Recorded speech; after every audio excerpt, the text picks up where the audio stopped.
Okay. Do you want to hear a strange thing? This is like a little reflection I just had. It's like this misconception. I love talking about the misconceptions in spirituality. Did you know one of the biggest misconceptions? Because you probably know about how life purpose and like life path. You probably heard a lot of spiritual people talk about these things. They talk. They might even write papers on it. Even religion talks about this, right? But when it actually comes though, to a person who's like spiritual, let's say they even call themselves a spiritual teacher. You see how to be a teacher kind of means you're separate? You're from the outside looking in. So if you're going, oh, here's how to have life purpose. You see how that kind of means that they don't have life purpose? They're giving it to you. So for instance, a spiritual person gives advice. So I mean, you can almost say that they're a fucking hypocrite.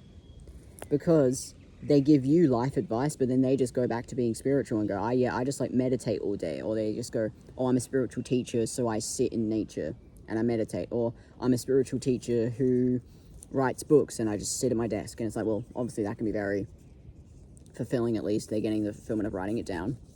But like, hear me out. You see how it's a very different path? To actually give life path advice to people is entirely different to having your own life path as being spiritual. Because you know how it's not really a path? Like, they're like, oh, I'm meditating and I'm sitting down. That's not a path, that's a bench. They're sitting on a bench. They've got a bench life path. So they've got a life bench. You have a life path, you get to walk. The spiritual teacher has a life bench. They sit on a bench. Or if it's not a bench, a chair. Let's say they sit in a chair, because they meditate in a chair. Let's say they meditate on a yoga mat. Then they've got a life yoga mat. You've got a life path, they've got a life yoga mat. You know how, like, but like, do you get what I'm saying? People who, great, by the way, that we got people who have a life bench or a life chair, because it means that they can give us advice. And you could say that maybe that is their life path, to be someone who teaches other people. But it's like, yeah, but do you realize how different of a path that is? It literally means that they're choosing to kind of stay back. They're choosing to sit in a chair. They're choosing to watch. That is not the same as someone who's actually willing to actually live their life. So meaning people kind of go, oh, you know, like they humble themselves and go, oh, you know, I'm not that spiritual, you know, I just like living my life. And I'm like, oh no, that is your path. I mean, different if you're not fulfilled, then it starts being like, okay, you need to be living your life, but you need to be living a different one. You need to be more doing things more fulfilling. Or here's some advice, you know, I can give spiritual advice on like how to kind of get on the right path. But I'm not kidding when I say that doesn't really apply to the spiritual person, though. That applies to the person who's like humble, going like, oh, I'm just living my life. That's the person we give advice to. So the person who's giving the advice is kind of like a bit of a, they're kind of off path. You could almost say that to be a spiritual teacher is to kind of be just a fucked up person who's not really doing anything with their life. Like, yeah, I just sit in a chair and meditate because at this point my life is so shit, I'm disconnected from it. Like, it's really just like, what are you, depressed? Like, hear me out. Like, it starts being like the spiritual teacher is kind of just a depressed person. And it starts being like people don't even want to really hang around you even. Because they're just like, oh, you're just weird and depressed and you just give us life advice and then you disappear.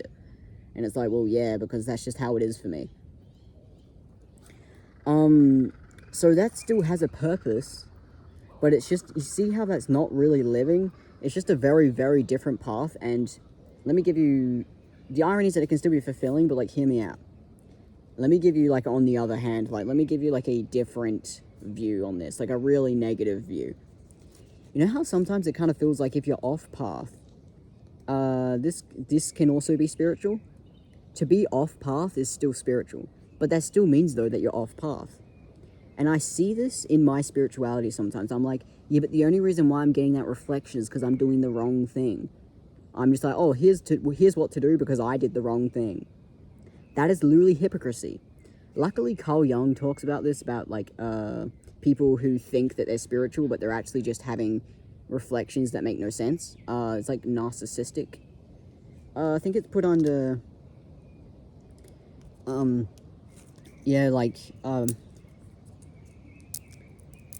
someone having like the same reflections and thinking things are synchronicities, but it's actually just because they're not really doing much, and then they start seeing angel numbers and it's like, yeah, but it's literally just because you don't do much, you know?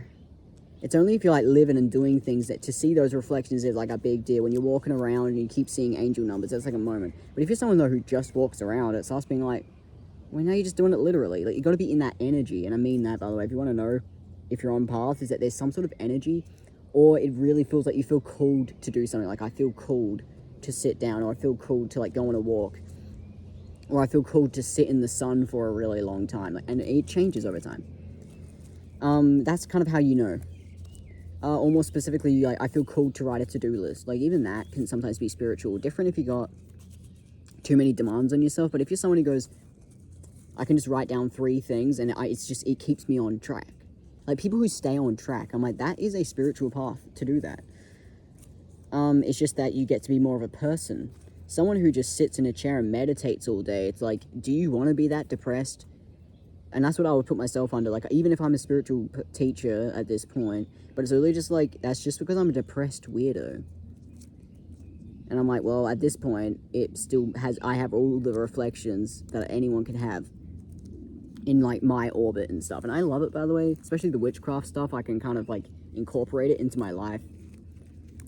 It doesn't have to be that, I'm depressed. But either way, sometimes I just get a little bored of my spirituality. I don't know. I take a break from it, and every single time I take a break from it, I get way better reflections. Me just living my life and doing stuff. Like, I've spoken about this before, that's why I kind of feel a little stupid that I'm talking about it again, but if I have to have the same reflection twice, I don't even care. I'm telling y'all again. I figured this out a long time ago, but oh god, no, I'm back to where I began. Anyway, that's what every day, though, feels like. It feels like you're returning back to the same place over and over. But it's different every time. Anyway. So yeah, I'm not trying to be negative, but I'm just like, hear me out. Sometimes I'm like someone who's like a spiritual teacher. I'm like, I'm warning you. I'm giving you a warning. Do you want to be someone who sits in a chair all day? Or, like, hear me out. Okay, if you actually want advice, okay, let me give you advice. Did you know, this is a reflection I've had actually a very long time ago, but I've been reminded of it. The reflection is that, did you know, when it comes to feminine energy, which I would say is the reflection usually is feminine energy, it is within what you're looking at. So sometimes you need to look at, like, even girls seem to understand this. Like, sometimes it's about the fact that you're looking out the window, sometimes about the fact that you're going outside. The difference between looking out of a window versus choosing to go outside. Or sometimes it's about looking at the curtain. See what I mean? You can look at the curtain, you can open the curtain, look out the window, or you can walk outside. You don't actually have to pick which one's more spiritual. The person who goes, oh, I only ever look, I always go outside to see more of it. It's like, yeah, but you can still see it through at the curtain, and you can still see it through the window. You don't need to be outside. If you actually do need to be outside, well then of course. Or it's about switching between all 3 of these. Girls seem to understand this. They understand that sometimes it's about looking down at the cup you're making something. Sometimes it's about sitting. Sometimes it's about looking at the wallpaper. Sometimes it's about talking to people. Sometimes it's about being alone. They seem to understand these nuances. Men understand this, but it's slightly more masculine energy, I guess. I guess it depends on whether you're feminine or masculine, by the way. I don't want to say man and girl, because it kind of just depends on how you feel. If you're more masculine, sometimes it has to be the same thing. So, like, for instance, it has to be that sketchbook, or it has to be that same wallpaper, or it has to be that same chair. But as soon as you had that reflection, you start going, no, it can be in feminine energy. I can sit in any chair. But it's more about what I'm looking at. If I choose to just sit outside and there's not necessarily a certain tree that I'm meditating on, then I'm literally just sitting outside, and then it doesn't make sense. Did you know my habit of sitting in a chair actually began because I was enjoying the wallpaper? But guess what? I don't even have that wallpaper anymore. And I still sit on a chair, and it's like, well, that's where you get, like, fucking comfort zone. It doesn't even make any sense. There's no reflections anymore. I'm just being lazy. But it used to be, like, feminine energy. I was looking at wallpaper. I was looking at my sketchbook. I still have my sketchbook, but I'm not going to say I just don't have the same wallpaper. Like, I didn't even think of this, because I got rid of that wallpaper a very long time ago. But, like, hear me out. Yeah, I didn't even fucking realize. Like, literally, I still have the habit of sitting on that chair. Why am I still sitting on the same chair? And I don't even have anything to look at. The irony is that I do, by the way. Sorry that I'm changing it randomly, but I actually do have things I look at, but not enough. So it's like, I need to be pondering on something I need to have a curtain to look at. I need wallpaper. I need something to look at.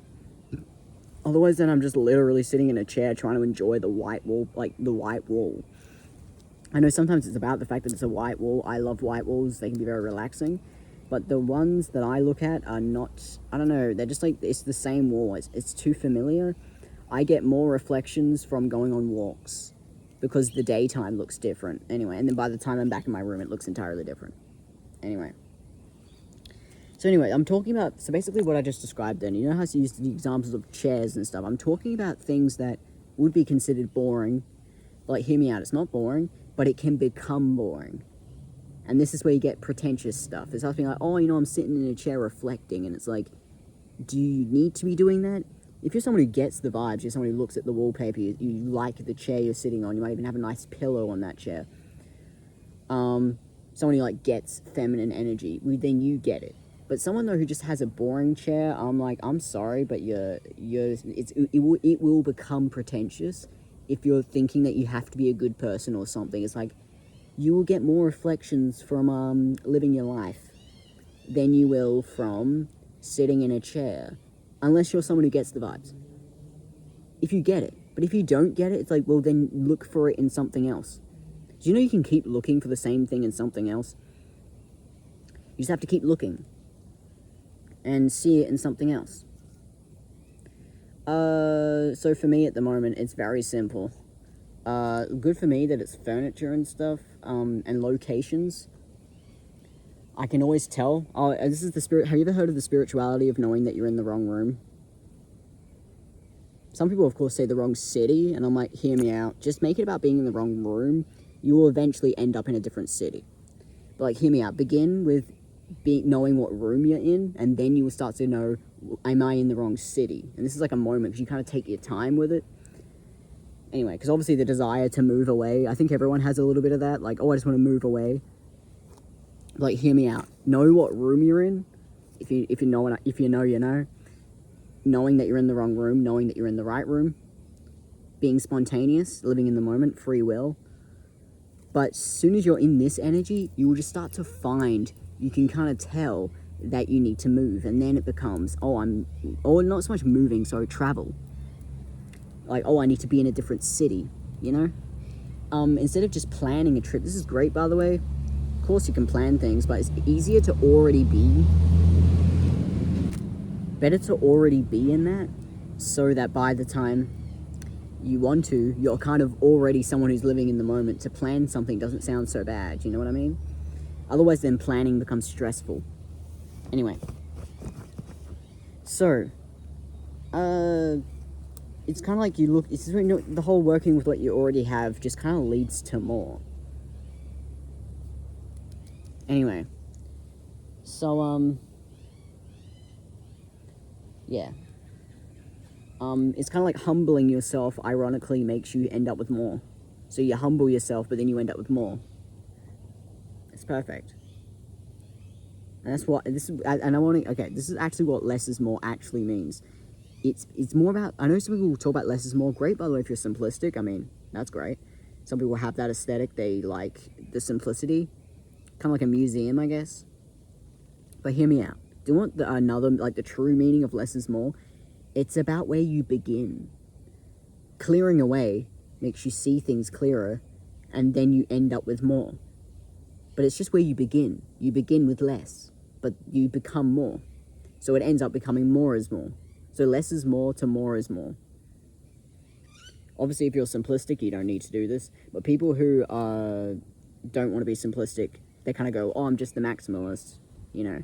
But I'm like, hear me out. To be a maximalist is a lot to do with commitment. So you're better off just being in the less is more, and you will find commitment. You will just kind of find yourself there. Because if that's what you want, you will find yourself with what you want. I'm on this level of spirituality right now. I'm doing that thing. So I can't be judging myself, but like I'm on that wavelength right now. Interesting. I wasn't expecting myself to be on that wavelength. Anyway, I'm just going to go back to talking. Anyway. Almost everything I'm describing right now, by the way, is feminine energy, which is why sometimes I wouldn't be shocked if a girl was watching and she's like, that's obvious, but I'm like, hear me out. Depending on the girl and depending on the person, just anyone, some people do need to be reminded of these things. This is more of a reminder, I guess. And people who don't know, this is like you need to know this because you don't know. You need to know of these concepts of, like, knowing that you're in the wrong room and stuff. You need to know what